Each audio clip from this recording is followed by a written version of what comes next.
चलिए बदला क्या करना इसी से बोलिए भारत माता की। देखिए भाई सब लोग हाथ उठाओ, जो खड़े हैं वह भी, जो बैठे हैं वह भी, जो अंदर है इधर, सब लोग दोनों हाथ उठा बोलिए भारत माता की, पीताम्बर माता की, भारतीय जनता पार्टी, जय श्री राम। भारतीय जनता पार्टी की हमारी सांसद और 2024 के लोकसभा में भी प्रत्याशी बहन संध्या राय जी के समर्थन में आयोजित इस सभा में मैं आप सबसे अपील करता हूं, प्रार्थना करता हूं, 2019 का रिकॉर्ड तोड़ना है। मैं अभी पूछ रहा था मैं से 2019 में कितने वोटों से जीती थी, तो उन्होंने कहा 2 लाख वोटों से जीती थी। बगल में झांसी है, यूपी का झांसी है ना, कितने वोटों से जीते थे मालूम है किसी को? 4 लाख से ज्यादा वोटों से जीते थे। मैं ये मानता हूं कि ना झांसी कमजोर है, ना भिंड दतिया लोकसभा कमजोर है क्या? सही है, आवाज आ रही है? आ रही है? तो मैंने कहा ना भिंड कमजोर है, ना झांसी कमजोर है, ना यूपी कमजोर है, ना एमपी कमजोर है, और ना हिंदुस्तान कमजोर है। इसलिए 7 मई को यहां पर मौजूद लोग वह तो अपना दायित्व निभाएंगे, लेकिन आज से लेकर के 6 मई तक प्रचार प्रसार की बागडोर भी अपने हाथों में लेकर के 2024 की इस लोकसभा चुनाव में भारतीय जनता पार्टी की रिकॉर्ड जीत सुनिश्चित करने के लिए 10 दिन का समय तो लगा सकते हैं, नहीं लगा सकते? जो 10 दिन लगा सकते जरा हाथ उठा बताइए जरा। 10 दिन का समय लगा दीजिए, 4 लाख से ज्यादा वोटों से संध्या राय जी बहन जी हमारी यहां से जीत के जाएंगी, और माननीय नरेंद्र मोदी जी बड़े बहुमत के साथ जब हिसाब किताब हो तो नारा लगना चाहिए ना कि 100 में से 80% वोट हमारा है, 20% में बंटवारा है, बंटवारे में भी हमारा है, क्योंकि सबका साथ सबका विकास हमने किया है। ये होना चाहिए कि नहीं होना चाहिए? तो ये जिम्मेदारी मैं आप सबके कंधे पर देता हुआ हमारे अनुसूचित मोर्चे के राष्ट्रीय अध्यक्ष आदरणीय लाल सिंह आर जी हमारे अच्छे मित्र भी हैं, हमारे जिले के अध्यक्ष श्री सुरेंद्र धौलिया जी, हमारे इस लोकसभा के सहसंयोजक श्री मेघ सिंह गुर्जर जी हमारे साथ आए हैं, आप सब परिचित हैं, श्री राजकुमार कुशवाहा जी, परिचय है कि नहीं परिचय? सबका परिचय है। हमारे पूर्व विधायक सम्मानित रामदयाल प्रभाकर जी, हमारे दतिया से लेकर के झांसी से लेकर लखनऊ तक लगातार आते रहते श्री कालीचरण कुशवाहा जी, हमारे युवा मोर्चा के अध्यक्ष श्री मान सिंह कुशवाहा जी, हमारे मंडल अध्यक्षगण श्री राम लखन सिंह जी, सुरेंद्र सिंह चौहान जी, महेंद्र सिंह राठौर जी, भूपेंद्र यादव जी, हमारे राम बहादुर सिंह गुर्जर जी, हमारे श्री रुस्तम सिंह जाटव जी, श्री राम स्वरूप मदेसिया जी, मंडेलिया जी, लिखा कोई थोड़ा सही राइटिंग नहीं है भाई, राइटिंग ठीक करो। और यहाँ मंच पर बहुत लोग बैठे हैं, नाम की सूची है मेरे पास, लेकिन मैं सबका नाम नहीं ले रहा हूँ। सम्मानित मंच उपस्थित यहाँ पर सभी मेरे बड़े बुजुर्गों, मेरे नौजवान दोस्तों, मेरी माताएं बहनें और मेरे पत्रकार मित्रों, 2024 का लोकसभा चुनाव सीधे आप एक लाइन में जान लो, मैं सीधी बात करने के लिए आ रहा हूं। ये चुनाव देश को 5 साल आगे नहीं ले जाएगा, यह चुनाव देश को 100 साल आगे ले जाएगा। 2024 का यह लोकसभा चुनाव गरीबी मुक्त भारत, ये भ्रष्टाचारी कांग्रेस जिसने आजादी प्राप्ति के तत्काल बाद इस देश में भ्रष्टाचार को शिष्टाचार बनाने का काम किया। घोटाला करना माने कोई अपराध नहीं होता। राज्य में सरकार हो चाहे देश में सरकार हो, केवल घोटाला और केवल घोटाला और केवल घोटाला करते थे। मैं भी यूपी का रहने वाला हूं।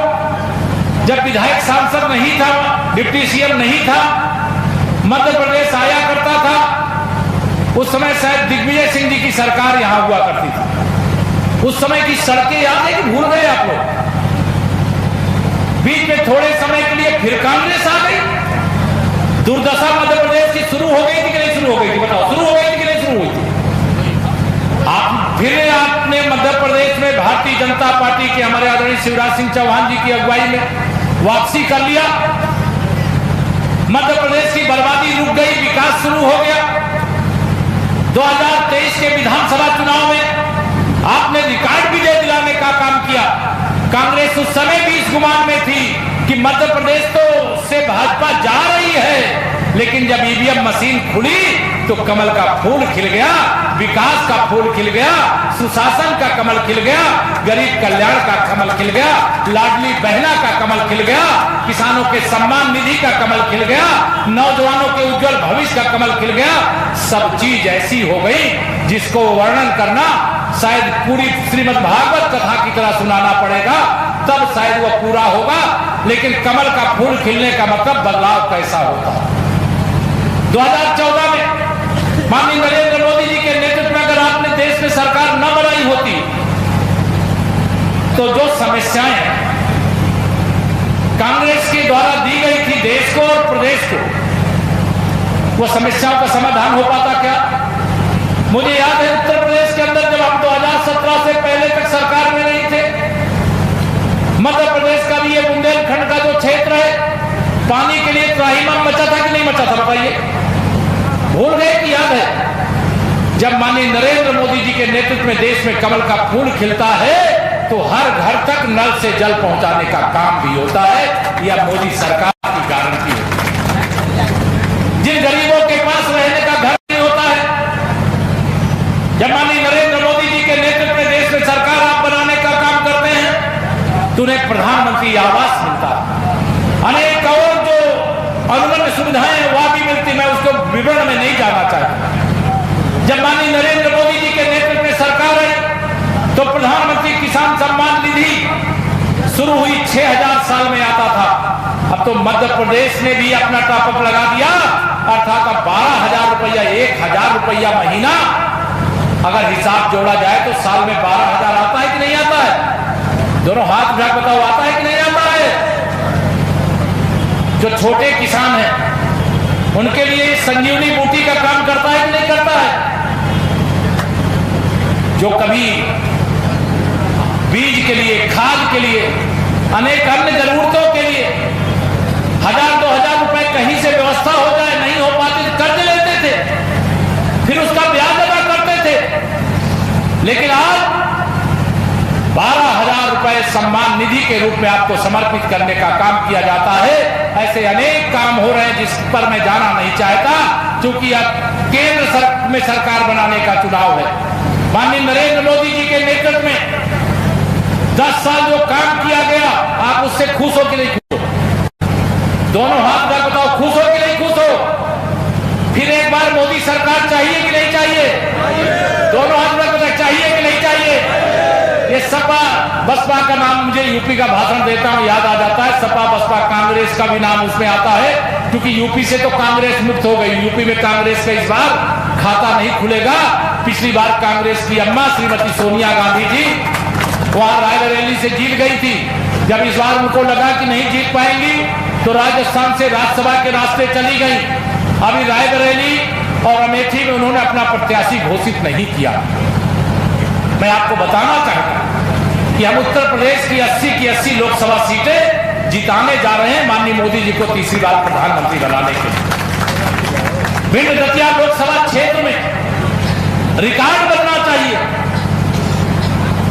देश के उत्थान के लिए, देश के उज्जवल भविष्य के लिए, नौजवानों के उज्जवल भविष्य के लिए। देश अगर 100 साल आगे बढ़ेगा तो क्या मध्य प्रदेश हमारा 100 साल पीछे जाएगा कि मध्य प्रदेश भी 100 साल आगे बढ़ेगा? मध्य प्रदेश जो गरीब आदमी है वो अमीर होगा, जो हमारा किसान आज कर्ज लेने की कभी जरूरत पड़ जाती होगी तो कर्ज देने वाला किसान बन जाएगा। मेरे नौजवानों के लिए रोजगार का अंबार लग जाएगा, मेरा विकसित भारत बन जाएगा।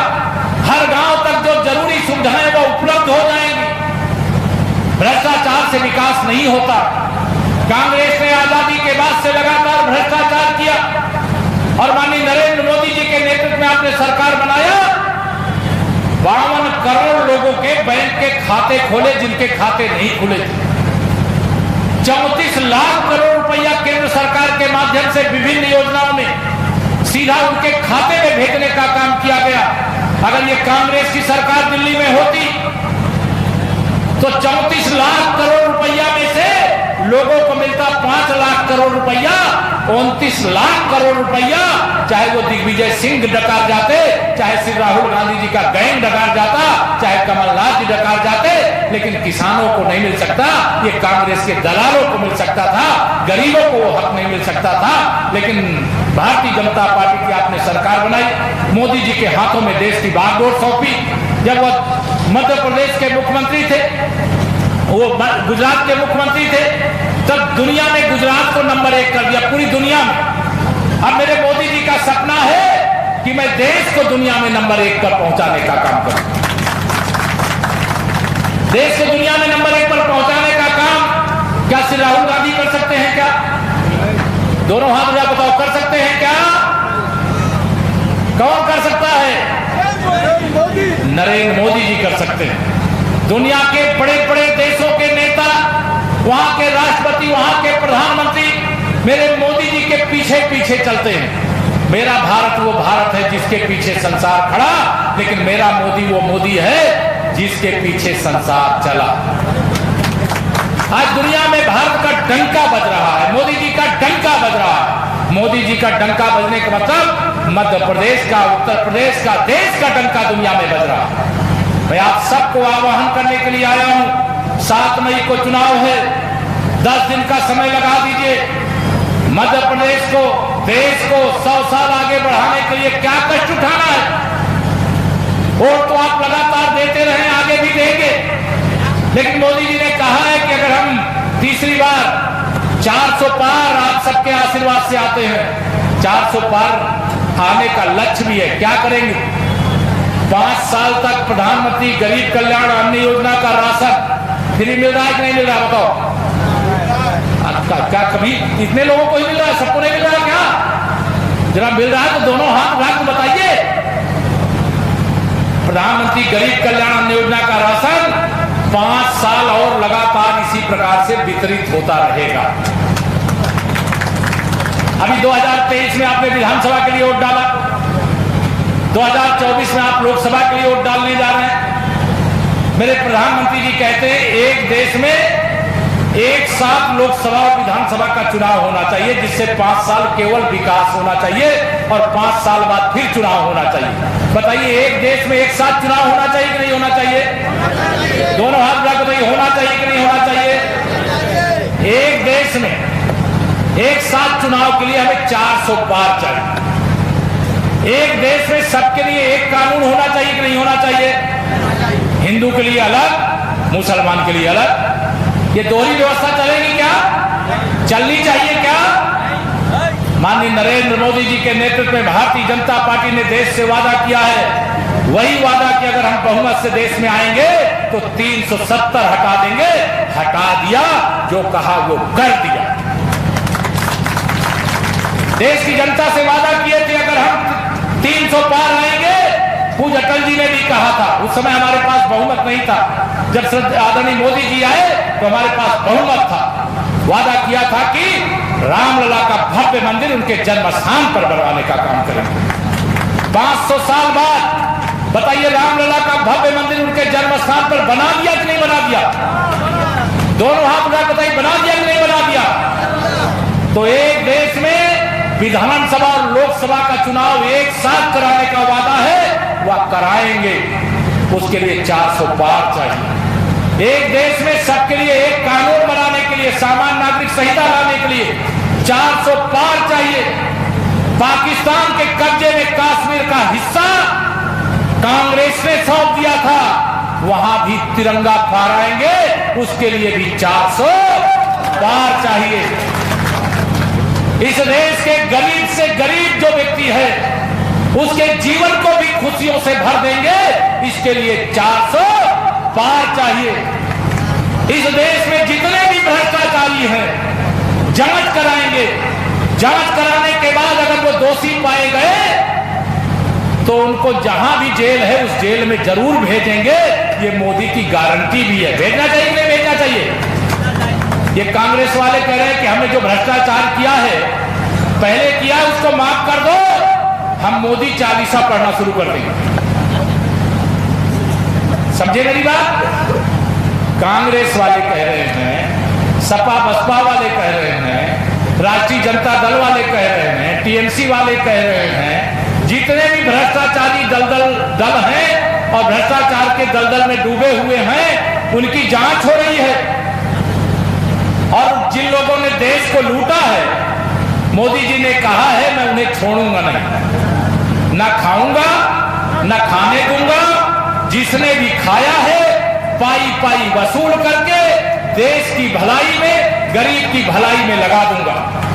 अब ये सारे विरोधी दल के लोग, जब मोदी जी ने कहा अभी तो तुमने मेरा ट्रेलर देखा है, पूरी पिक्चर तो मैं 4 जून को 400 पार करने के बाद दिखाऊंगा।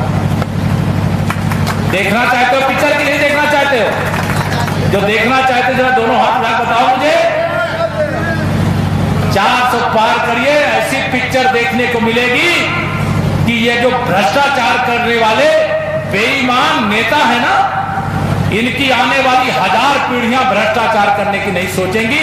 ये विश्वास रखना आप सब।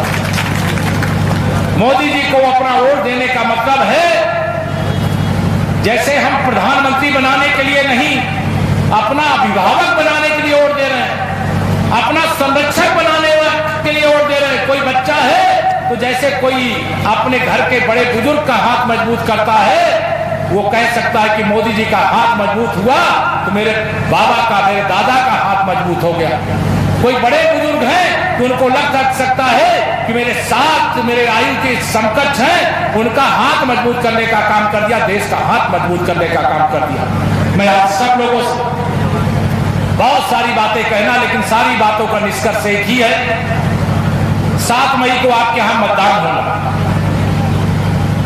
भारी मतदान करने की जरूरत है, कमल का फूल खिलाने की जरूरत है। और ये ध्यान रखना, कमल का बटन आप यहां पर दिखाएंगे, दबाएंगे, वोट हमारी बहन सांसद जी को तो जाएगा ही जाएगा, लेकिन वह सीधा वोट माननीय नरेंद्र मोदी जी के खाते में जमा हो जाएगा। अगर 400 पार सांसद नहीं होंगे तो विकसित भारत बनाने का लक्ष्य पूरा कर पाएंगे क्या? भारत को बर्बाद करने की सोच वालों के हाथ में यह देश चला जाएगा। दुष्प्रचार कर रहे हैं, अफवाह फैला रहे हैं। मोदी जी अगर 400 से ज्यादा सीटें जीत गए तो संविधान खत्म हो जाएगा, लोकतंत्र खतरे में पड़ जाएगा। अरे श्री राहुल गांधी जी, न संविधान को खतरा है न लोकतंत्र को खतरा है, कांग्रेस और श्री राहुल गांधी जी के राजनीतिक भविष्य को खतरा है। इसीलिए सारे खतरे तुम बता रहे हो। जो कांग्रेस आईसीयू में पड़ी हुई है उसको ऑक्सीजन देने की गलती मत करना। मैं यूपी में 3 नाम लेता हूं, सपा को सांपनाथ कहता हूं, बसपा को नागनाथ कहता हूं, लेकिन कांग्रेस को मैं कालियानाथ कहता हूं। अब क्यों कहता हूं? ये जनता को डसने का काम करता है। नारा लगाए हम गरीबी हटाएंगे, लेकिन गरीबी कभी हटा नहीं पाए। लेकिन आपने कमल का बटन दबाया, मोदी जी को पीएम बनाया, 25 करोड़ लोग देश में गरीबी रेखा से बाहर हो गए। 25 करोड़ लोग, इतनी आबादी पाकिस्तान की नहीं है मेरे भाई बहन। 80 करोड़ देशवासियों को प्रधानमंत्री गरीब कल्याण अन्न योजना का राशन दिया जाता है। मेरी यूपी की आबादी तो 25 करोड़ से ज्यादा की हो गई है। इतने लोगों को गरीब कल्याण अन्न योजना का राशन देना और पाकिस्तान की आज हैसियत क्या हो गई है? जब 370 जम्मू कश्मीर में थी, तो जम्मू कश्मीर में 370 थी, तो पाकिस्तान में आतंकवादियों को प्रशिक्षण दिया जाता था। आतंकवादी आते थे, हमारे सेना के जवानों का सर काट करके ले जाते थे, हमारे नागरिकों को मार कर चले जाते थे, लेकिन उसका हिसाब होता था क्या कभी? लेकिन जब आपने मोदी जी के हाथों में देश सौंप दी थी, आज भी वही सेना है, लेकिन शासन आपने बदल दिया, हाथ के पंजे को मरोड़ करके अलग कर दिया और कमल का फूल खिला दिया। तो क्या हुआ? मैं जब विश्व हिंदू परिषद के काम में रहता था तो उस समय 2 लाइन बोला करता था, थोड़ा शाकाहारी लाइन नहीं है, उसको गलत ढंग से ना लिया जाए। उस समय मैं बोला करता था, जो तो को कांटा बोवे ताए वो तू भाला। आज वो पाकिस्तान पर लागू है कि अगर पाकिस्तान ये भाला बोएंगे तो अभी साला क्या जानेगा पड़ा किसी से पाला। आज ईंट का जवाब पत्थर से दिया जा रहा है, गोली का जवाब गोला से दिया जा रहा है। जब हमारे देश में पुलवामा में आतंकवादी हमला हुआ था तो हमारे देश के फाइटर जेट पाकिस्तान के F-16 लड़ाकू विमान को मार गिराए थे। उसमें हमारे कैप्टन अभिनंदन, आप में से कई लोगों को याद होगा, वो पाकिस्तान की धरती पर गिर गए। आपने ऐसे 56 इंच के सीने वाले को प्रधानमंत्री बनाया, पाकिस्तान को सूचना दे दी गई कि अगर मेरा अभिनंदन 48 घंटे के अंदर सकुशल वापस नहीं आया तो विश्व के मानचित्र से पाकिस्तान का नाम मिटा दूंगा। या कहने का साहस कौन कर सकता है? माननीय नरेंद्र मोदी जी कर सकते हैं, आप सबके आशीर्वाद की ताकत से कर सकते हैं। और तुष्टीकरण की राजनीति करने वाले, अब उनका अंत करने की जरूरत है। अभी से राहुल गांधी जी ने कहा है कि हमारी सरकार बन जाएगी तो हम जाति जनगणना करा करके समाज का एक्सरे कराएंगे। अरे कांग्रेस की कर्नाटक में सरकार बन गई मेरे भाई बहन, वहां उन्होंने जो ओबीसी को आरक्षण मिलता था उस आरक्षण को सीधा उठा करके मुसलमानों को दे दिया। हमारा संविधान, हमारी देश की सर्वोच्च अदालत धर्म के आधार पर आरक्षण देने से मना किया हुआ है, फिर भी वो आरक्षण देने का काम कर दिया। वो कर्नाटक का जो मॉडल है पूरे देश में लागू करने के लिए कांग्रेस को जिताने की अपील करते हैं। मैं आप सबको सावधान करता हूं, ये खतरनाक खेल है। कांग्रेस मुस्लिम लीग बन चुकी है, सत्ता वियोग में उनका मानसिक संतुलन बिगड़ गया है, देश को बर्बाद करने पर तुले हुए हैं। मैं आप सबको आज यहां पर इतना ही कहूंगा, मुझे एक और सभा में जाना है, आने वाली 7 तारीख को जाइएगा, सब कुछ भूल याद रखिएगा नरेंद्र मोदी और कमल का, और कमल का, और कमल का। अभी मैं 1-2 लाइन और बोल करके अपनी बात खत्म कर दूंगा। बहुत सारी बातों का एक निष्कर्ष बता दे रहा, गरीब हो अमीर हो, हमारी माता बहन हो, बड़े बुजुर्ग हो, हमारे किसान हो, हमारे नौजवान हो, हमारे व्यापारी हो, कोई भी हो, घर घर में खुशहाली पहुंचे, बस इतना फर्ज निभा देना, बाकी सब मोदी कर देंगे। तुम कमल का बटन, तुम कमल का बटन। यही आप सबसे अपील करके देता हूं अपनी वाणी को विराम। दोनों हाथ उठा करके बोलिए जय